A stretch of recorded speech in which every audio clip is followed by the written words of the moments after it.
আপনারা জানেন কেন্দ্রীয় সমন্বয়ক হাসনাত আবদুল্লাহ সাহেব আছেন। তো উনি এখন বলতে পারি আমরা বিপদমুক্ত।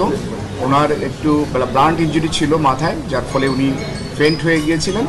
তো পরে আমাদের এখানে আসার পরে ওনার উন্নতি হয়েছে।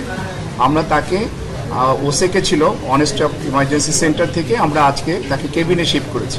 উনি মোটামুটি ভালো আছেন। তবে আমাদের সাথে এই 5 জনের মধ্যে 2 জন তাদের সার্জারি লাগছে। নিউরো সার্জনরা একজনকে অলরেডি ওটিতে নিয়েছেন, আর একজনকে নেবেন, আজকেই তাদের সার্জারি করবেন। তো বাকি রোগীরা প্রাথমিক চিকিৎসা নিয়ে চলে গেছেন, আর বাকি যে 3 জন আছেন ওনারা ভালো আছেন। আমরা ঢাকা মেডিকেল কলেজ হাসপাতাল আমরা যারা প্রশাসনে আছি এবং আমাদের সাথে যেসব চিকিৎসক নার্সরা আমাদের সহযোগিতা করে, আমরা সবসময় যে কোনো ক্রাইসিসে, দেশের যে কোনো ক্রাইসিসে সবচেয়ে বড় লোডটা আমরা বেয়ার করি এবং আমরা করে যাব ইনশাআল্লাহ। আপনাদের সহযোগিতায় আমরা এই দায়িত্ব নিচ্ছি। আর একটা বিশেষ বিষয় আমি বলতে চাই, আমাদের এখানে এখনও 100 জন ভর্তি আছে। টোটাল 850 জন আমাদের এখানে ভর্তি হয়েছিলেন। 2000-এর উপরে রুগী আসছিলেন, তার মধ্যে 850 জন আমাদের এখানে ভর্তি হয়েছেন। এখনও আমাদের কাছে 100 জন রুগী আছে। এর মধ্যে আইসিইউতে আছে 9 জন, আর অন্যান্য বিভিন্ন ওয়ার্ডে আছে general surgery, orthopaedic, neuro surgery, ENT, এই ওয়ার্ডগুলোতে আমাদের রুগীরা আছে। তো বেশিরভাগ মানে আইসিইউতে যে কয়জন আছে, আপনারা জানেন যে আইসিইউতে থাকা মানে তাদের অবস্থা একটু ক্রিটিক্যাল।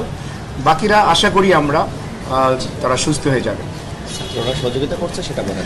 আর আমরা বিনা পয়সায়, বিনা খরচে, আপনারা জানেন যে সরকারি হাসপাতালে সকল ওষুধ এবং জিনিসপত্র সরবরাহ থাকে না, কিন্তু আমরা এই যে বৈষম্যবিরোধী ছাত্র আন্দোলনে আহত যারা আছেন তাদের জন্য আমরা সব কিছু বিনামূল্যে ব্যবস্থা করছি এবং তাদেরকে আমরা নির্দিষ্ট কয়েকটা ওয়ার্ডের মধ্যে রেখেছি যাতে তাদের ম্যানেজমেন্ট বা মনিটরিং বেটার হয়।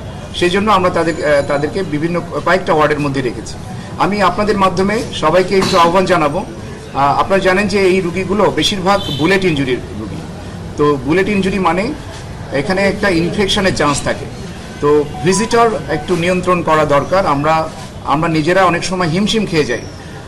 আপনাদের মাধ্যমে আমি সকলের কাছে আবেদন রাখবো যে আপনারা রুগীর কাছে যাবেন না, অপ্রয়োজনে যাবেন না। তারা সুস্থ হয়ে যাক, আমরা সেই দোয়া করি, আপনারাও সেই দোয়া করেন। আর তার অ্যাটেন্ডেন্ট হিসেবে একসাথে একজনের বেশি যেন তার সাথে না থাকে, এই ব্যাপারে আপনারা একটু সহযোগিতা করবেন। তাদের আপডেটে 2 জনের অবস্থা একটু খারাপ, মানে খারাপ বলতে তাদের সার্জারি লাগছে, তাদের ইন্ট্রাক্রেনিয়াল হেমোরেজ হয়েছে, মাথার মধ্যে রক্তক্ষরণ হচ্ছে, সেই কারণে এই 2 জনের সার্জারি লাগছে। আর বাকিদের সার্জারি লাগবে না, কনজারভেটিভ ট্রিটমেন্টে ইনশাল্লাহ ওনারা ভালো হয়ে যাবে। ওনারা ছাত্র না।